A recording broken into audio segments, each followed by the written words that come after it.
Hello everyone, welcome back to my channel, The Intimacy Lab. I want you to pause for a moment, take a breath, and think about this. How many times have you looked into a woman's eyes and felt like you were missing something? As if there was a hidden language being spoken, but you didn't quite have the key to translate it. Maybe you found yourself confused by her sudden distance, or puzzled by a tenderness that melted into coldness just days later.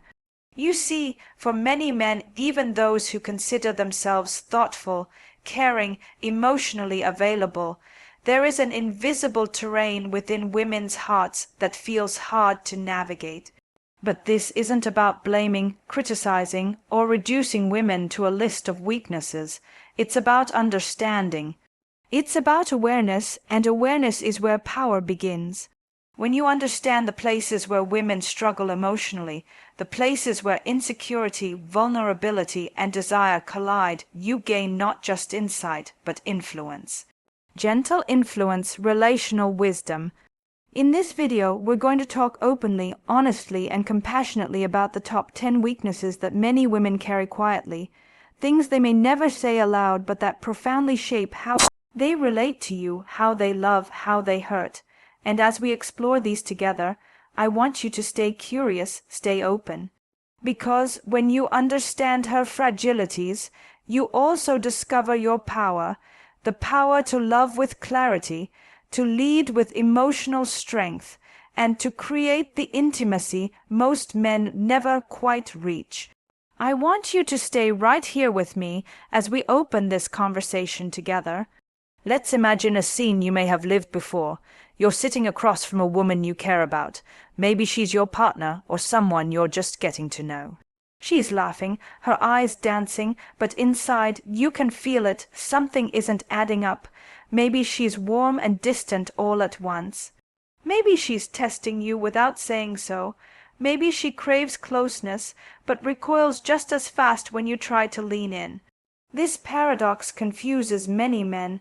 They tell me, I was doing everything right, attentive, kind, generous, but she pulled away. The truth is, women's emotional world often contains subtle fractures that men rarely see because they're not obvious. And yet these cracks shape so much of how she engages in intimacy. And this is why it matters. If you can't recognize where her softness meets her insecurities, where her independence meets her need for reassurance, you will misread her signals again and again, and that leaves you powerless. In your relationships, not manipulative power, no. I'm talking about relational mastery, the quiet strength that comes when you can hold a woman emotionally because you understand what's happening beneath her surface. So, let's begin this journey. The first truth every man must know is that women often wrestle with a deep, seated fear of abandonment, even when they don't speak about it. For many women, this fear runs like an invisible thread through her life. It can emerge from early childhood experiences. Perhaps she felt emotionally neglected or watched a parent leave, or it can be shaped by adult heartbreaks. What matters isn't where it comes from, but how it shows up. When she becomes overly anxious if you don't text back immediately, when she reacts disproportionately to moments of distance, when she seems fine but then out of nowhere questions whether you're really here for her. Here's the trap. Most men think the answer is to reassure endlessly, to text back faster, to say I'm not going anywhere repeatedly, to give more than they feel comfortable giving emotionally. But that often backfires because it creates a dynamic where her fear of abandonment is fed, not healed. What actually works is steady presence paired with emotional boundaries. She needs to know you are reliable without you collapsing into neediness yourself. This means being calm when she's anxious, staying grounded when she's spiraling, and not rushing to fix every worry she voices, but showing that you can tolerate her fear without being consumed by it. When you master this, when you respond from your center, you become magnetic to her. Why? Because you reflect a kind of security that transcends words. You are not reactive, you are not needy for her calm, and that makes you deeply trustworthy in her eyes.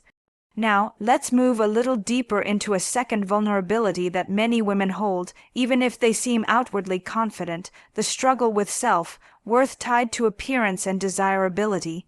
Even the most beautiful, outwardly strong women often carry secret anxieties about their attractiveness, especially as they age or compare themselves to unrealistic ideals. And here's where men misunderstand women profoundly. They think compliments alone will resolve this insecurity.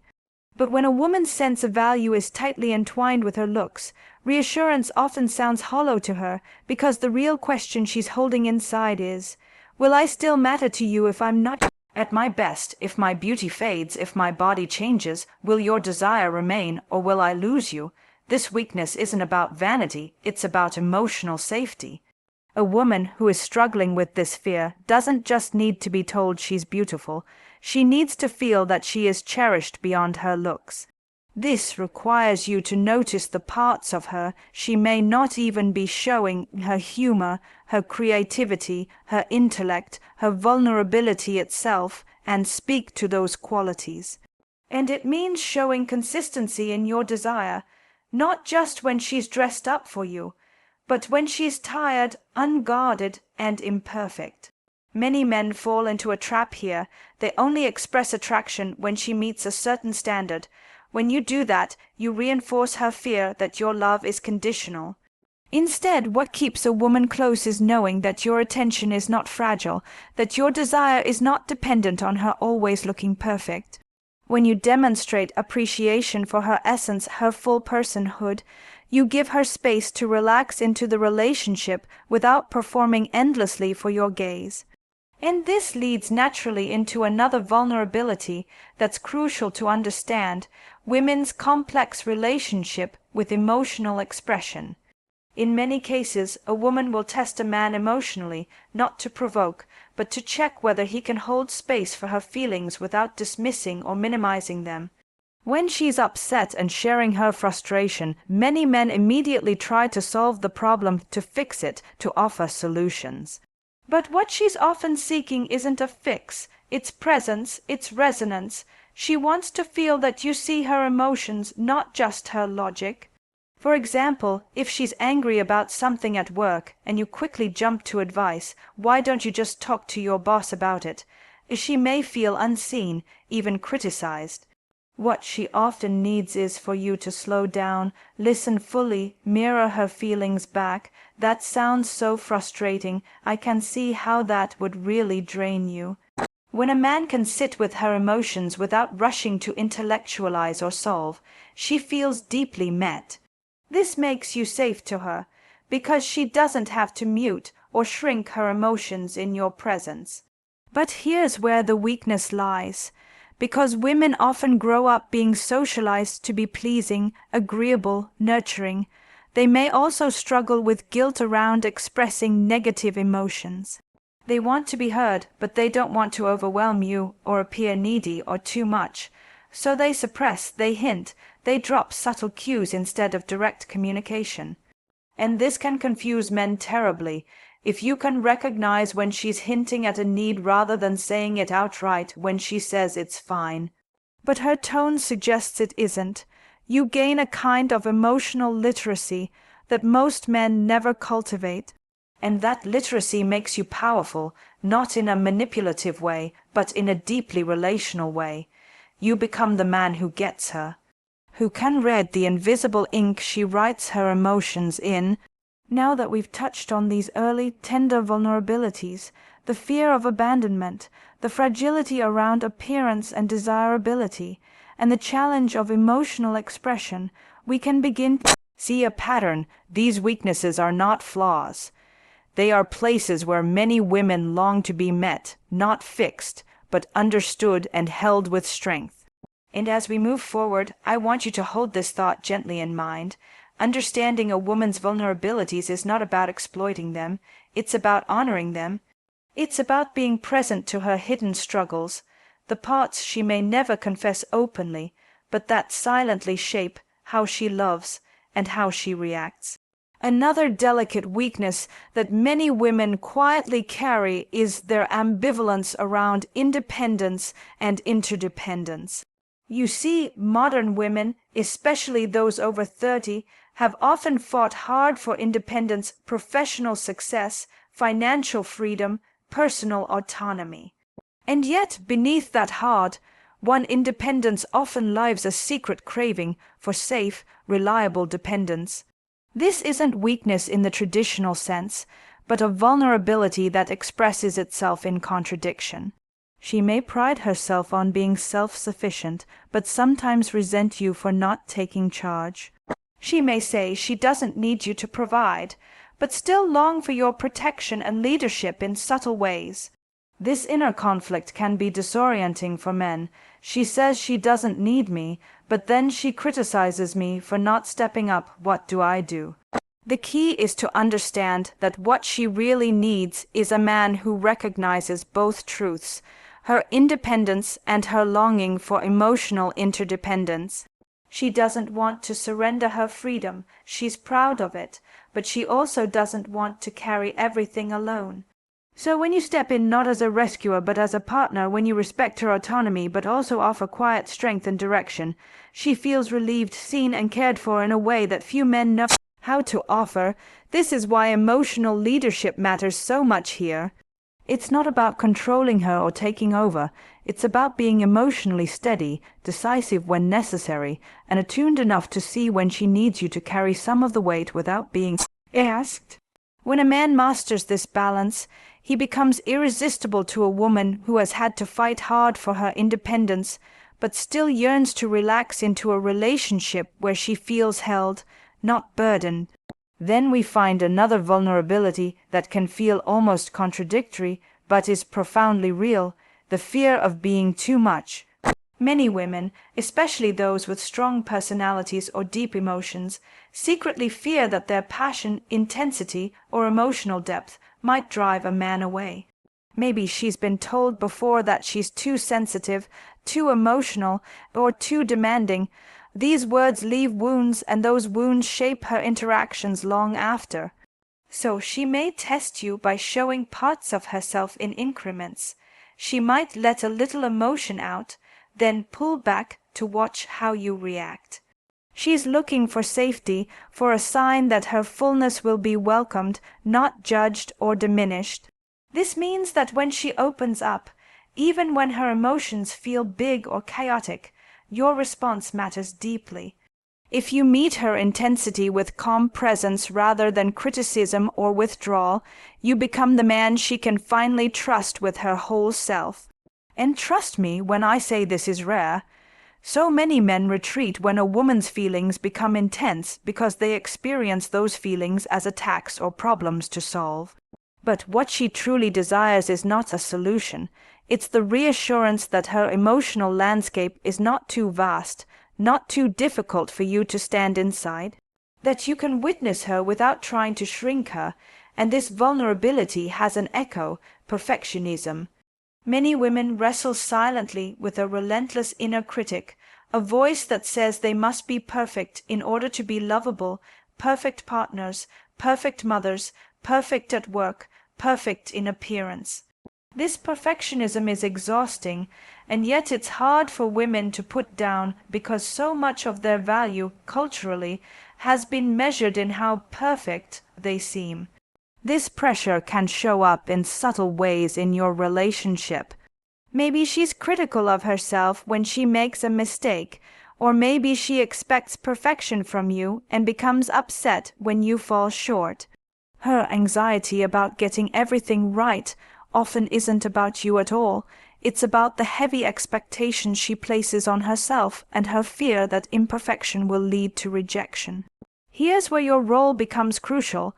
When you meet her perfectionism with acceptance, not indulging it, not judging it, but gently holding space for her imperfection, you help her feel safe enough to soften.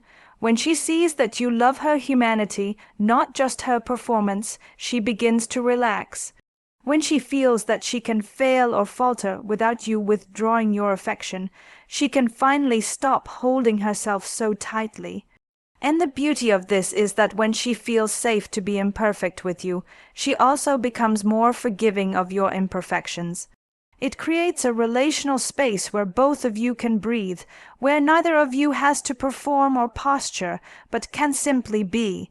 These quiet struggles, independence versus interdependence, the fear of being too much, the perfectionism that exhausts her, they weave together into a fabric that many women wear daily, sometimes consciously, sometimes unconsciously. When you begin to recognize these patterns, not with judgment but with compassion, you become the kind of man who understands women on a level few ever reach. So let's stay here together, holding this understanding gently. We are just beginning to touch the layers beneath her surface. As we continue, I want you to notice how these vulnerabilities are not signs of weakness in the way we often define it. They are human frailties, tender places where strength and sensitivity meet. When you understand these spaces inside a woman, you begin to see her complexity with a new respect. Not as a puzzle to solve, but as a relationship to navigate with presence and grace. Another hidden struggle that often shapes a woman's reactions in relationships is her difficulty with receiving love without suspicion or self-sabotage. This may surprise you, especially if you've been on the giving end, offering kindness, generosity, commitment, and then watched as she withdrew, questioned your motives, or pushed you away just as things felt safe and intimate. This is a delicate terrain. Many women carry wounds from previous disappointments, betrayals, rejections, losses, and while they long for love, they also fear it. And so, when a man shows up offering real care, real attention, she can become unsettled, almost mistrustful. Why is he being so nice to me? What's the catch? Even if she doesn't voice these doubts, they shape how she allows herself to receive your presence. This can be deeply confusing for men who feel they are doing everything right, but her resistance isn't necessarily about you. It's about an internal dialogue she's having with herself about whether she deserves love, whether she can trust it, whether it's safe to soften. If you react with frustration or impatience, if you accuse her of being closed off, she may pull away further, reinforcing the cycle. But if you remain steady, if you let her unfold at her own pace while showing consistent warmth, she will gradually learn to feel safe receiving love from you without suspicion. And closely related to this is another vulnerability that plays out in many intimate dynamics: comparison with other women.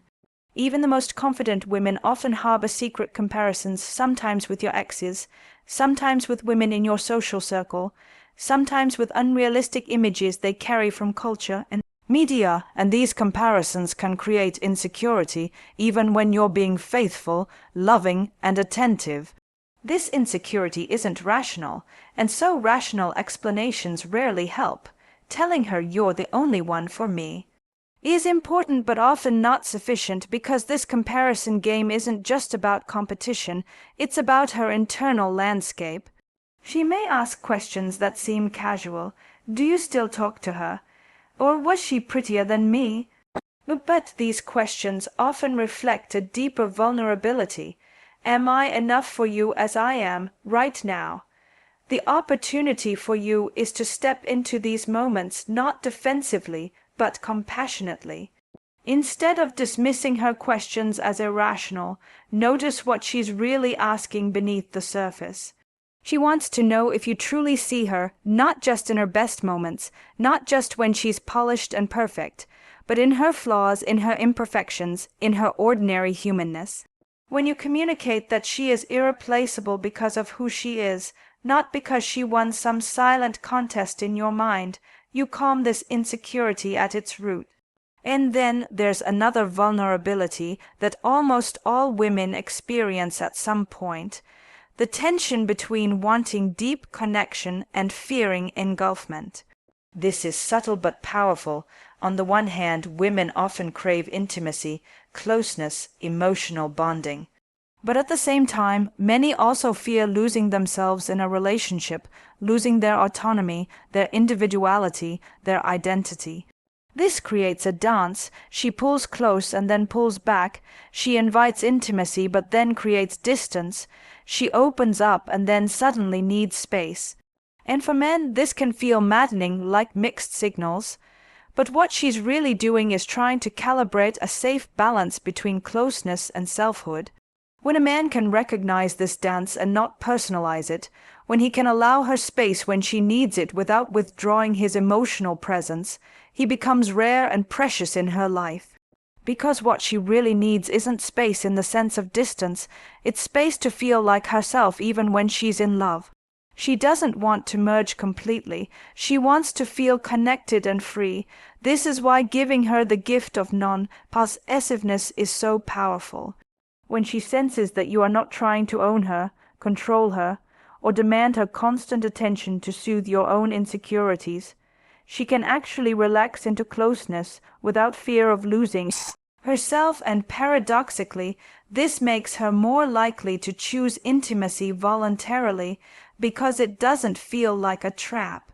This subtle balance, offering love without possessiveness, offering consistency without control, allows a woman to experience the kind of relationship where she feels safe to be fully herself.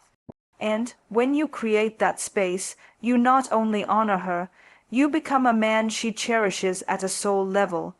So we continue to peel back the layers of these quiet vulnerabilities, not to pathologize women, not to blame them, but to understand the invisible forces that shape their behavior. When you begin to see these forces with clear, compassionate eyes, you stop taking things personally, you stop reacting impulsively, and you begin to lead the relationship with quiet strength. We're going deeper now, uncovering what lies behind her actions and emotions, seeing how these weaknesses are really invitations to meet her in her humanity, to show her that you can hold her heart with care, courage, and wisdom. And as we go further, I want you to really feel this. Each of these hidden vulnerabilities is not a barrier between you and her. They are bridges waiting for you to cross. When you meet these places with awareness and curiosity, you don't just win with women. You connect deeply in ways that most men never do. One of the most subtle but pervasive weaknesses that many women carry and rarely admit is the influence of external validation on their emotional state.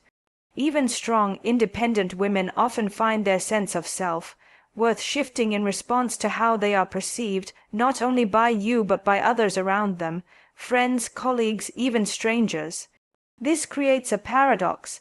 She may seem confident and self-contained, but can become deeply unsettled by a passing remark, a perceived slight, or the feeling of not being chosen or preferred in social situations.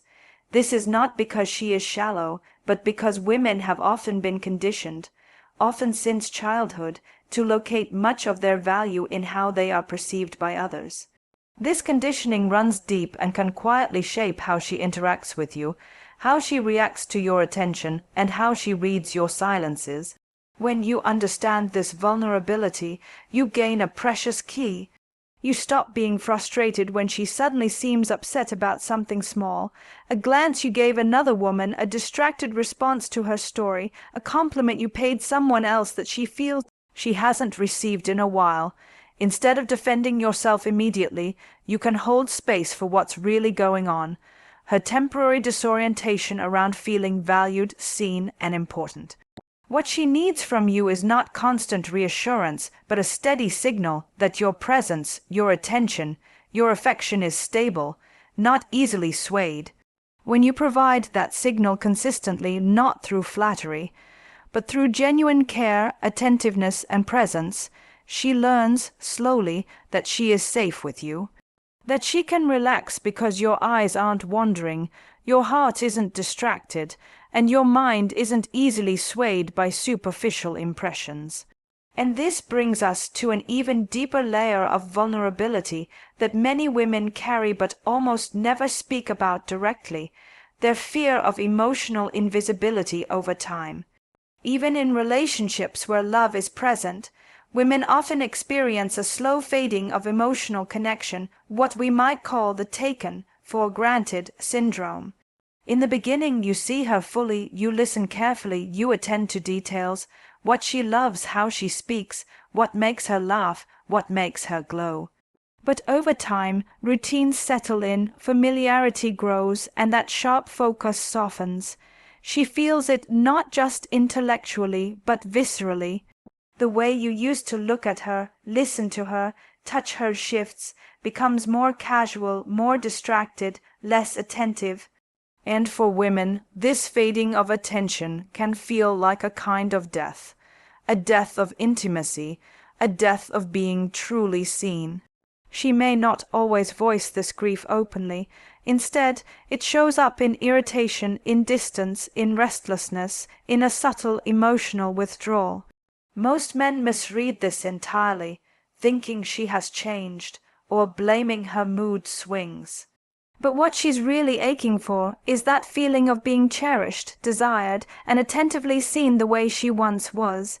The opportunity for you is profound here, when you keep your attention alive, when you continue to notice her, really notice her. Long after you've grown used to her presence, you give her something rare and healing, and that does not mean grand gestures. Often it's the small things, looking her in the eye when she speaks, noticing the subtleties of her mood, touching her with intention, speaking her name softly and often. This attentiveness reassures her on a deep, almost primal level that she is still worthy of your gaze, still radiant in your eyes, still chosen. And that reassurance, not spoken as hollow compliments, but embodied in your consistent presence, keeps her emotionally open, receptive, loving. And there's another related vulnerability that many women navigate daily, the burden of emotional labor. Even in modern, progressive relationships, women often find themselves carrying the invisible work of keeping the relationship emotionally alive, remembering birthdays, noticing tension, initiating important conversations, organizing social gatherings, managing the emotional temperature of the household. This invisible labor can wear her down, even if she never complains openly. She may begin to feel that she is the only one tending to the relationship, while you become passive or disengaged. This can quietly breed resentment, a feeling of loneliness even when physically close. Your opportunity here is simple but powerful, to share in the emotional labor consciously. When you take initiative, when you not only help but lead at times in nurturing the relationship's emotional life, she feels deeply supported. When you bring emotional awareness, when you notice the temperature of your connection, when you suggest time together or initiate important conversations rather than waiting for her to do so, she experiences relief and respect. And that relief creates space for love to flow freely again.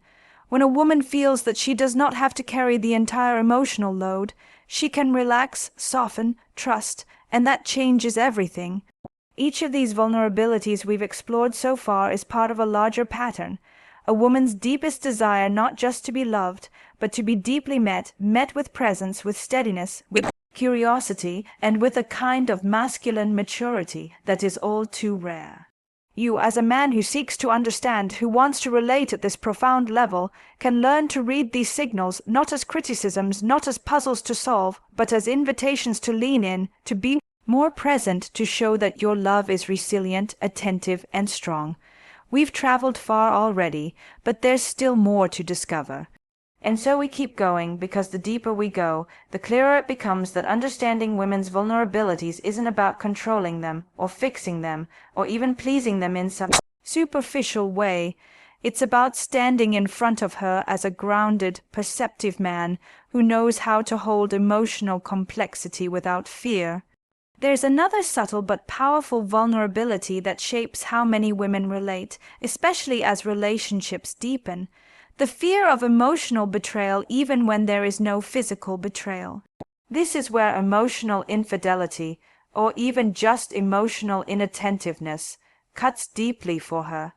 You see, for many women, the real wound is not necessarily about a man being physically unfaithful. It's about where his attention and emotional energy are invested.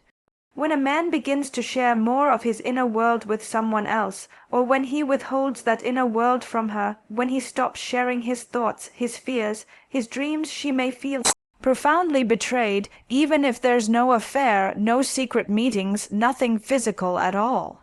This can be difficult for men to grasp, because many think fidelity is simply a matter of sexual exclusivity. But for women, especially women who are deeply relational, emotional exclusivity matters just as much, if not more. When she senses that your heart is wandering, even if your body stays present, she will begin to close herself emotionally. She may become suspicious, anxious, even distant, not because she doesn't love you, but because she feels displaced in your emotional hierarchy. And what she longs for in the quiet of her soul is to remain the one who holds your heart, the one you confide in, the one who knows your struggles and your triumphs, the one who remains emotionally central in your life. When you nurture that intimacy consistently, when you continue to bring her inside your inner world, even when life gets busy, even when you're distracted, you honor this delicate need. And closely intertwined with this vulnerability is something even subtler, the impact of her cyclical emotional rhythms. Many women live with emotions that move in waves, sometimes small and gentle, sometimes large and unpredictable. These emotional rhythms can be affected by hormones, yes, but also by stress, by relational dynamics, by unseen pressures that she may not articulate. This does not mean she is unstable or irrational. It means she's living in tune with a more cyclical, fluid emotional landscape, while many men, socialized into linear thinking, expect consistency and predictability. So when her moods shift, when she's affectionate one moment and distant the next, many men panic, misinterpret, or become reactive. But here's where you can rise into true relational mastery. When you stop expecting emotional linearity from her and instead learn to attune to her rhythms without judgment, you offer her the sanctuary she rarely finds elsewhere. She doesn't need you to fix her mood or manage her emotions. She needs you to be solid enough to stay present even when her waves rise and fall. This is not about being passive, it's about being steady. When she senses that your love and attention are not contingent on her mood being perfect, she relaxes. She may test you, consciously or unconsciously, to see if you can hold this emotional space without retreating or lashing out. When you pass this test, not with passivity but with mature steadiness, you give her the freedom to be fully herself. And finally, there's a profound vulnerability that often goes completely unseen, a woman's longing to be led emotionally. Not dominated, not controlled, but led. Even the most independent women, especially the most independent women, often yearn for a partner who knows how to guide the relationship forward with confidence and clarity. What does this look like? It looks like emotional decisiveness, not asking her to make all the plans, not deferring every decision to her, not hesitating endlessly and forcing her into the masculine role of leadership. It means being clear in your intentions, expressing your desires with confidence, taking initiative not only in planning activities but in deepening the emotional connection itself. This is where so many men fail without realizing it, in their attempts to be nice. They become indecisive, overly accommodating, hesitant, and in doing so, they force the woman into a position of leadership that often exhausts her emotionally. When you reclaim your leadership, not as authoritarian control, but as emotional confidence, you relieve her of a hidden burden. You allow her to rest in her femininity, to relax into the flow of the relationship because she senses that you are steering the ship gently but firmly. And that feeling, being gently but confidently led by a man who understands her, creates a depth of trust and admiration that is far more profound than charm, wealth, or good looks alone could ever create. So these vulnerabilities, the fear of emotional betrayal, the sensitivity to emotional rhythms, the longing to be gently led, they reveal something essential. Women want men who can hold space for complexity without shrinking, who can lead without dominating, who can stay steady without becoming cold. You don't have to be perfect to do this. You don't have to master all of these dynamics overnight. But even beginning this journey, even showing that you care enough to notice, to learn, to grow, makes you exceptional in a world where most men stay asleep to these subtleties. And as we explore these truths together, you are already becoming more awake, more attuned, more prepared to meet her, not just on the surface, but in the deep emotional landscape where real connection happens. And as we near the heart of this conversation, I want you to feel how far you've already come simply by being willing to understand.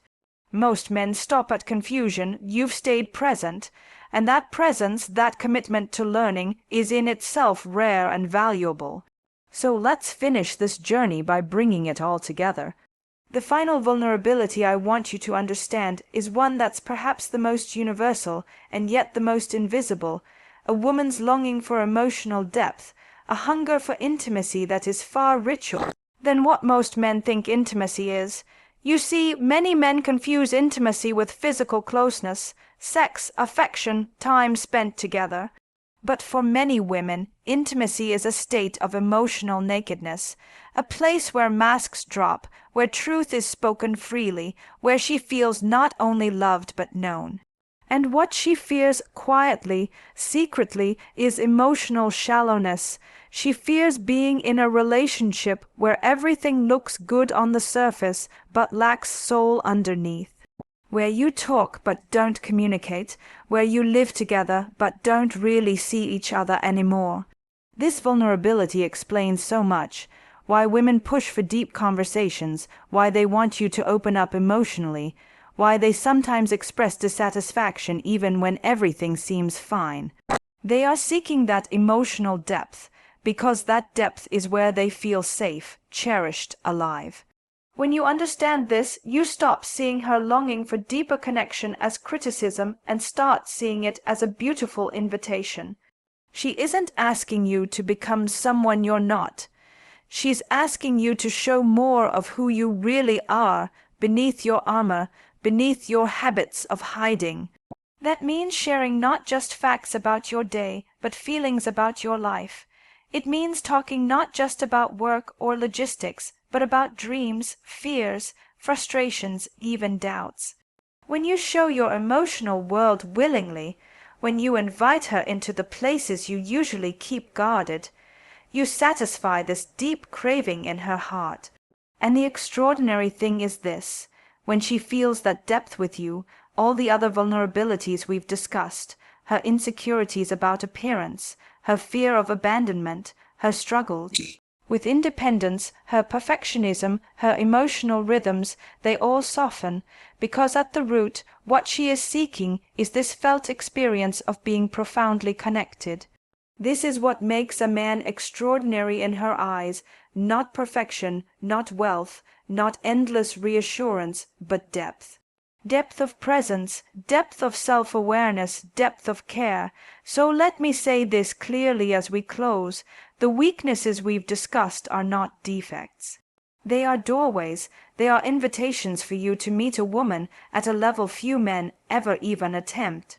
They are signs pointing toward places where she feels most fragile, most human, and therefore most in need of being met with strength and tenderness. When you learn to recognize these places, not as puzzles to solve but as opportunities to lead relationally, you become the man who doesn't just attract her. You become the man she trusts with her heart. You move from the ordinary into the extraordinary, not because you fixed her, but because you stayed steady while holding space for her complexity. And this, truly, is the art of relationship: to understand, to hold space, to remain curious, to nurture depth, all while standing firm in your own masculine center. Not losing yourself to please her, but bringing your whole self forward so that she can relax into being fully herself. So as you move forward, I want you to reflect: what kind of man do you want to be? The kind who reacts, who takes things personally, who withdraws in frustration? Or the kind who listens, who observes, who responds with quiet strength, who becomes emotionally literate, who notices what most men miss, who offers not perfection but presence. You already know which path will take you further. If this conversation has resonated with you, I want you to take a moment right now, leave a comment below, share your thoughts, your reflections, or even your challenges. Let's create a space where men can learn from one another, where we can speak openly about what it means to truly understand the women in our lives. And of course, if you found this helpful, if this opened something new for you, hit that like button, subscribe to the Intimacy Lab, and stay with me for more conversations like this. Remember, depth is not about being perfect. It's about being fully present, fully engaged, fully human. And that is what every woman truly longs for, and what every man, at his best, is fully capable of offering. Here's to a deeper, richer, more conscious intimacy in your life, with women and with yourself.